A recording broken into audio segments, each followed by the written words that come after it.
काला जादू।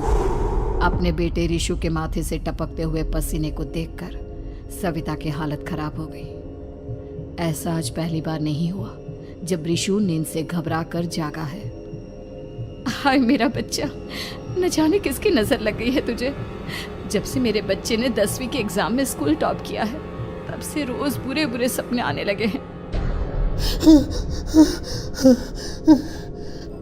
हाँ माँ, मैंने आज फिर से एक काले साए को देखा। वो यहीं मेरी आंखों के सामने खड़ा था। माँ मुझे बचा लो माँ। वो मुझसे कह रहा था कि मुझसे बदला लेगा। माँ कहीं ये प्रशांत। चुप कर, कैसी बात कर रहा है? दोबारा उसका नाम मत लेना। तुझे पता है ना, उस प्रशांत ने आत्महत्या कर ली, तो बार बार उसका नाम मत लिया कर। मम्मी, क्या सच में प्रशांत ने आत्महत्या की थी? चुप कर, बहुत सवाल पूछता है आजकल। और फिर रात के वक्त सविता के पूरे घर में एक अजीब सा काला धुआं छाने लगा। गहरी नींद में सोई सविता की जैसे ही आंख खुली उसका दम घुटने लगा। वो दौड़कर रिशु के रूम की तरफ गई जहां उसके दरवाजे पर घूमती एक काली परछाई देख वो बुरी तरह से घबरा गई। कौन है वहाँ? कौन है? सामने आओ। ये मैं हूँ, तुम्हारी काली करतूत।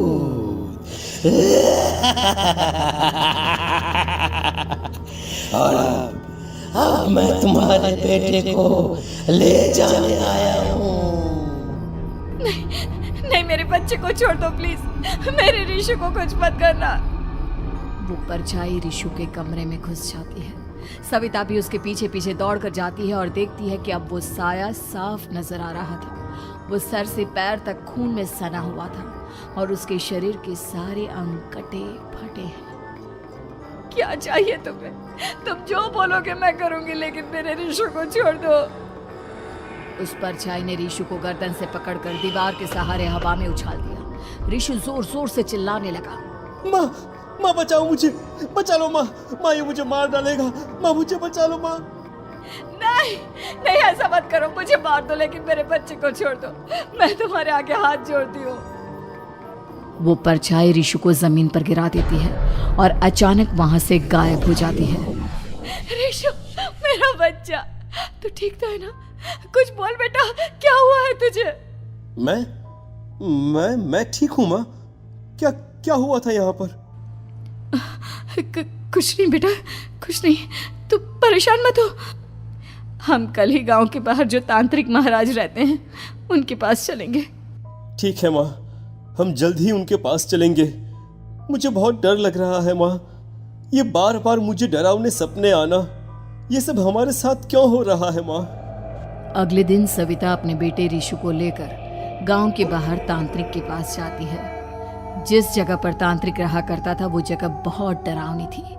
चारों तरफ कंकाल और खूब भूतियां नजर आ रही थी। गांव से दूर वीराने में उस जगह पर जोर से आंधी चल रही थी। रिशु ने डर कर अपनी माँ का हाथ पकड़ लिया। माँ मुझे बहुत डर लग रहा है। ये कैसी जगह है? देख बेटा, हमारे साथ जो कुछ भी हो रहा है उसका इलाज सिर्फ और सिर्फ ये तांत्रिक महाराज ही बता सकते हैं। अब यही है जो हमें प्रॉब्लम से बाहर निकाल सकते हैं। जैसे ही सविता और रिशु तांत्रिक की झोपड़ी के अंदर पहुंचे, वहां का नजारा देखकर उनकी आंखें फटी की फटी रह गई। तांत्रिक की झोपड़ी के अंदर कई सारे लोग अपनी गर्दन घुमा घुमा कर जोर जोर से चीख रहे थे। कौन हो तुम और यहाँ क्यों आई हो? महाराज, मेरे बेटे को कुछ दिनों से एक डरावनी काली परछाई नजर आती है और कल रात उसने मेरे बेटे पर हमला भी कर दिया।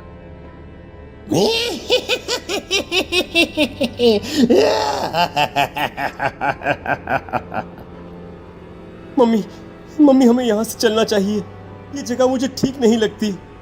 नहीं बेटा, ऐसा नहीं कहते। रुक जाओ, 2 मिनट के लिए रुक जाओ।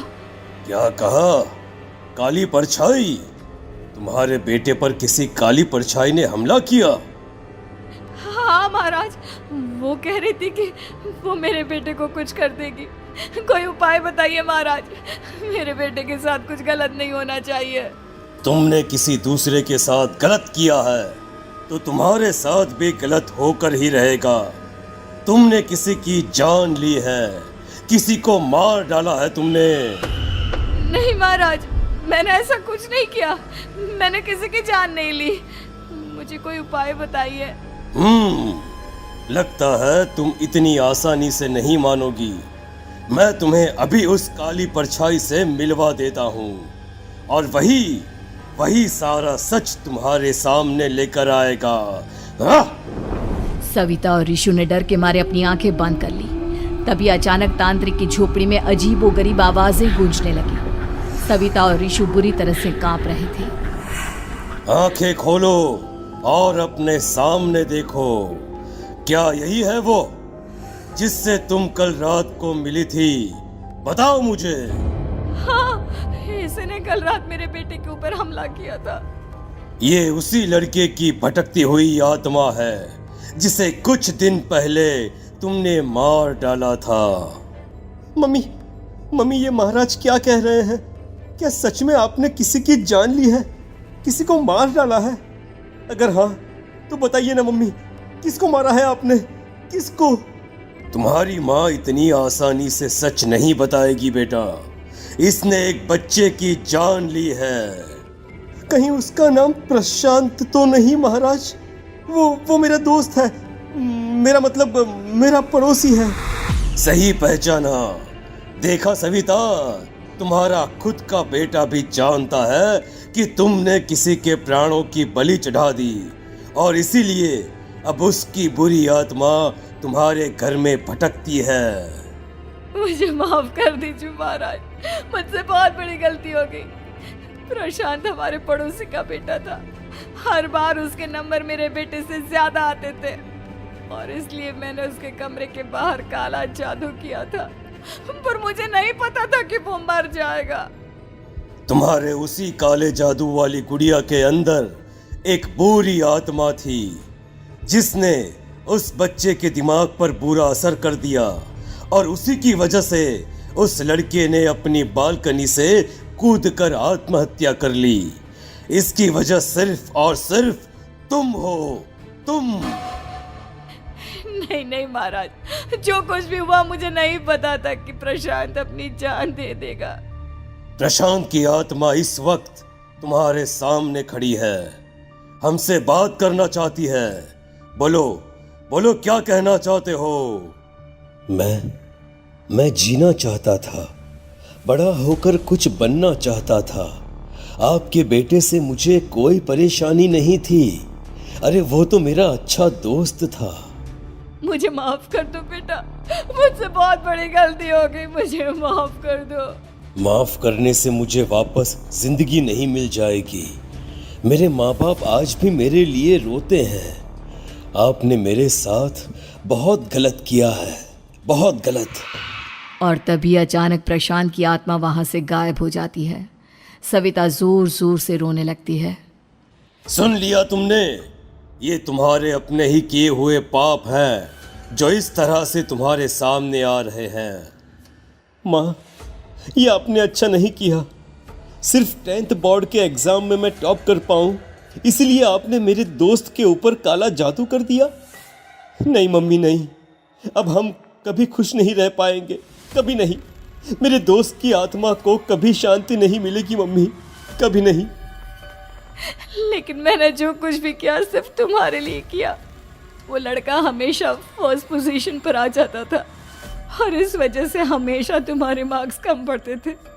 मैंने तो सिर्फ उस पर एक छोटा सा काला जादू किया था बेटा। मुझे क्या पता था कि उसका ये नतीजा निकलेगा। जिस गुड़िया को तुमने उस लड़के के कमरे के दरवाजे पर लगाया था, दरअसल उसके अंदर एक बुरी आत्मा का प्रवेश हो गया था, जैसा कि अक्सर काला जादू करते समय हो जाता है। मुझे अपनी गलती का एहसास हो गया है। मैं प्रायश्चित करना चाहती हूँ। आप बताइए मैं क्या करूँ? प्रशांत के घर जाकर उस काली गुड़िया को वहां से निकालकर यहाँ लेकर आओ। मैं उसे आग में जलाकर राख कर दूंगा और उसके बाद प्रशांत की आत्मा को हमेशा के लिए मुक्ति मिल जाएगी। अगली रात सविता चुपचाप अपने पड़ोसी प्रशांत के घर जाती है। प्रशांत के माँ बाप प्रशांत की मौत के बाद उस घर को छोड़कर हमेशा के लिए वहां से चले गए थे। जैसे ही सविता उस घर के अंदर कदम रखती है, उसका सामना अजीबोगरीब हैवानियत से भरी आवाज़ों से होने लगता है। ऐसा लग रहा था जैसे कोई बुरी तरह से चीख रहा हो। सविता जैसे ही प्रशांत के कमरे के बाहर पहुंचती है, वहां पर लटकी हुई गुड़िया के शरीर से खून टपकने लगता है। ये क्या हो रहा है? इस गुड़िया के शरीर से खून क्यों टपक रहा है? सविता हिम्मत करते हुए उस गुड़िया को वहां से उतारने की कोशिश करती है, लेकिन तभी अचानक से बहुत भयानक दिखने वाली औरत उसकी आंखों के सामने आकर खड़ी हो जाती है।